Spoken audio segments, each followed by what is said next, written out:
এই রকম সৌন্দর্য বৃন্দাবন ছাড়া আর কোথায় পাবো? সংসারের সমস্ত কাজকর্ম সেরে সারা সপ্তাহের জন্য রুটি ফ্রোজেন করে রাখলাম। রাধে রাধে বন্ধুরা, কেমন আছো সবাই? আশা করি সবাই ভালো আছো, সুস্থ আছো। একটা নতুন ভিডিওতে তোমাদের সকলকে স্বাগত জানিয়ে আজকে ব্লগটা শুরু করছি। এই যে জল গরম বসিয়ে দিয়েছি। এত ঠান্ডা, গরম জল ছাড়া খাওয়া যাচ্ছে না। তো একটু হালকা উষ্ণ গরম জল করে নিলে এর সাথে একটুখানি জল মিশিয়ে নেবো। জলটা একটু বেশি গরম হয়ে গেছে, সুইচটা দিয়ে রেখেছিলাম, তো জল মিশিয়ে নিয়ে খাবো। আর গরম জল খেলে বেশ ভালো লাগে। ঠান্ডা জল একদম খেতে পাচ্ছি না, প্রচণ্ড ঠান্ডা। আর খেলে আরও বেশি ঠান্ডা লেগে যাবে সেই ভয় পাচ্ছি, গলা ব্যথা হয়ে গেছে একটু। এবার কাজকর্ম সারবো। এখন বাজে 9টা। অনেকখানি বেলা থেকেই আজকে ব্লগটা শুরু করছি। সকালে স্নান হয়ে গেছে, সমস্ত কিছু হয়ে গেছে। আর এই বাসনগুলো রাতের ছিল, অত ঠান্ডাতে আর রাত্রিবেলা বাসন মাজেনি। ভগবানের বাসনগুলো এখন মেজে নিচ্ছি। তারপর রান্নাঘরটা মুছে নিয়ে গ্যাস ফ্যাস মুছে নিয়ে তারপর আবার রান্না বসাবো। রান্নার আজ তেমন কিছু করার নেই, তো টিফিনটা করে নিচ্ছি। টিফিনের জন্য এখানে ফ্রোজেন করা রুটি ছিল, এই দুটো ছিল, বেশি ছিল না, সব শেষ হয়ে গেছে। তো এই দুটোকে এখন গরম করে নিচ্ছি, তরকারি দিয়ে খাবো। তরকারিও আছে অল্প করে। করা থাকলে খুব সুবিধা হয় রুটি, তো বেলা ঝামেলা থাকে না, মাকার ঝামেলা থাকে না। সকালবেলায় টিফিনটা খেয়ে নিয়ে তারপর বাদ বাকি কাজকর্ম সারবো। আজকে একটু রাধাকুণ্ডের দিকে যাব, পরিক্রমা মার্গে হাঁটতে হাঁটতে জব করতে করতে যাব। আর কিছু মুদিখানা বাকি আছে, সেগুলো কিনবো। যেরকম হলুদ শেষ হয়ে গেছে, একটু টুকটাক কেনার মতো কিনে নেবো, আর আমার পরিক্রমা হয়ে যাবে। তো এখন খেতে খেতে আর প্রভুজি ফোন করেছে, প্রভুজির সাথে কথা বলতে বলতে খাওয়া হচ্ছে। তো জিজ্ঞাসা করছিলাম, বাচ্চারা সব স্কুল চলে গেছে আর কী রান্নাবান্না করেছে সেগুলোই কথা বলে বলে আর খাওয়া হচ্ছিলো।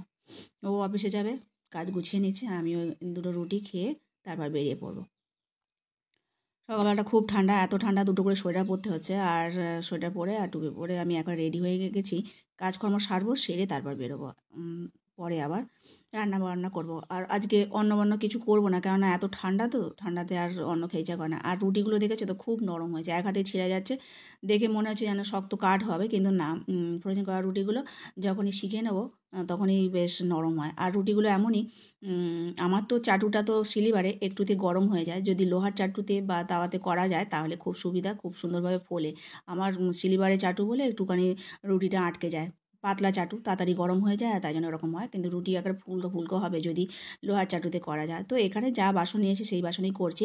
খাওয়া দাওয়ার পর এবার একটু ঘরদোরগুলো গুছিয়ে নিচ্ছি। বিছানাটা গুছিয়ে রেখেছিলাম, এই কম্বলটা ভেবেছিলাম যদি রোদ ওঠে তাহলে রোদে দিয়ে দেবো, কিন্তু আজকে আর মনে হচ্ছে না উঠবে না।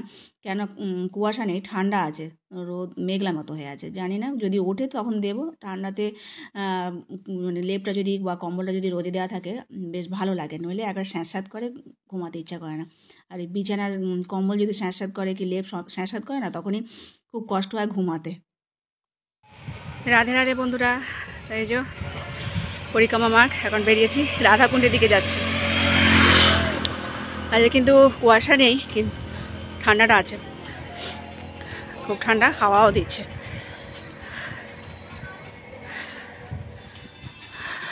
বোঝোধাম একদম চুপচাপ, কয়েকটা ভক্ত শুধু পরিক্রমা করছে, সবসময় পরিক্রমা করে। হাঁটতে হাঁটতে দেখি ময়ূর, দেখো রাস্তায়। একটু ক্যামেরা নড়ে যাচ্ছে, আমি আস্তে আস্তে যাচ্ছি। দেখেছো, এই হচ্ছে বোঝোধাম, কত সামনে, এরকম দেখা যায়। এদেরও ভয় লাগে না?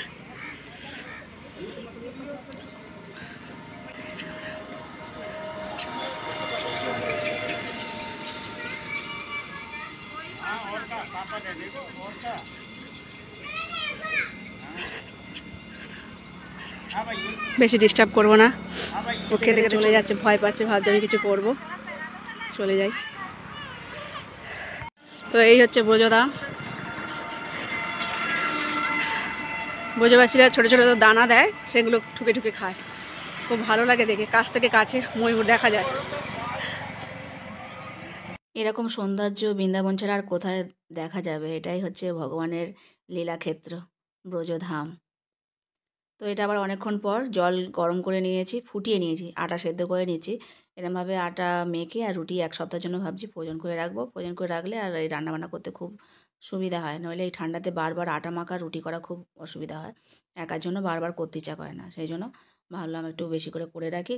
করে রাখলে যখন একদম সময় থাকে না, দুটো রুটি সেঁকে নিলেই হয়ে যায়। আর এই দেখো, আটাটা সেদ্ধ করে নিয়ে আর একটুখানি চাপা দিয়ে রেখেছিলাম 2-3 মিনিট, আবার একটু নাড়িয়ে নাড়িয়ে মেখে নিচ্ছি। গরম তো হাত দেওয়া যাচ্ছে না, তাই খুন্তি দিয়ে যতখানি সম্ভব হলো মেখে নিলাম। এবার আটাগুলোকে ঠেসে নেবো, ভালো করে ঠেসে মাখতে হবে, নইলে আবার রুটি ভালো হবে না। এরকম সেদ্ধ করে নিলে খুব সুন্দর নরম তুলতুলে রুটি হয়। তো একটু বেশি করে নিয়েছি, এখন খাওয়ার জন্য কিছুটা করে ভগবানকে সেবা দেবো আর ফ্রোজেন করে রেখে দেবো বাদবাকিগুলো সব কটা। ছোটো ছোটো করে লেচি করে নিচ্ছি, দেখো কত সুন্দর মাখা হয়েছে।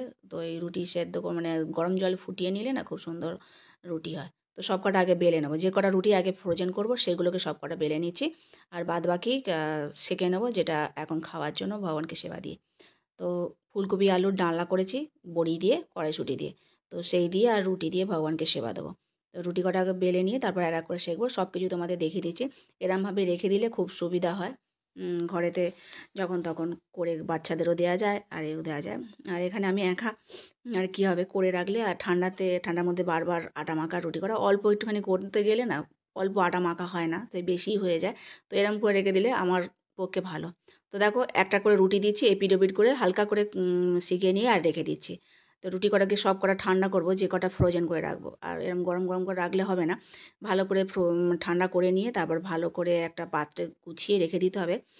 ফ্রিজ থাকলে তো সুবিধাই হয়, ফ্রিজে রেখে দেবে। আমি এমনি রেখে দেবো, যেহেতু এখানে ঠান্ডা কোনো অসুবিধা হবে না, কিচ্ছু হবে না, যেমনকার রুটি তেমনই থাকবে। তো সব কটা এপিড ওপিড করে রেখে দিয়ে ঠান্ডা করব। তো এ দেখো এরকম করে এপিড ওপিড করে মানে সেঁকে নিয়েছি হালকা করে। তো সেগুলোকে এখন ঠান্ডা করতে দিলাম, আর ভগবানের ভোগের থালাটা এখন সাজিয়ে দিয়েছি। তো সবজি দিলাম, ডালনা, ফুলকপির ডালনা কড়াইশুঁটি দিয়ে, আর এই যে রুটি দিয়ে ভগবানকে সেবা দেবো। তারপর রুটিগুলো আমি সব গুছিয়ে গাছিয়ে রেখে দেবো। তো এরমভাবে করে রাখলে তোমাদেরও সুবিধা হবে, এই শীতকালে বারবার রুটি করতে লাগবে না। টিফিনের জন্য বাচ্চাদের এরমভাবে করে রাখলেও হয়। দেখো ঠান্ডা ঠান্ডা হয়ে গেছে সব কিছুই, এখন এরকম করে গুছিয়ে আর সুন্দর করে সাজিয়ে রেখে দেবো, তাহলে ভালো থাকবে অনেকদিন। আর আজকের মতো ভিডিওটা এখানে শেষ করছি, দেখাবে পরে একটা নতুন ভিডিওতে। আর ভিডিওটা কোথায় যদি একটু ভালো লেগে থাকে লাইক কমেন্ট ফলো করতে ভুলো না। হরে কৃষ্ণ।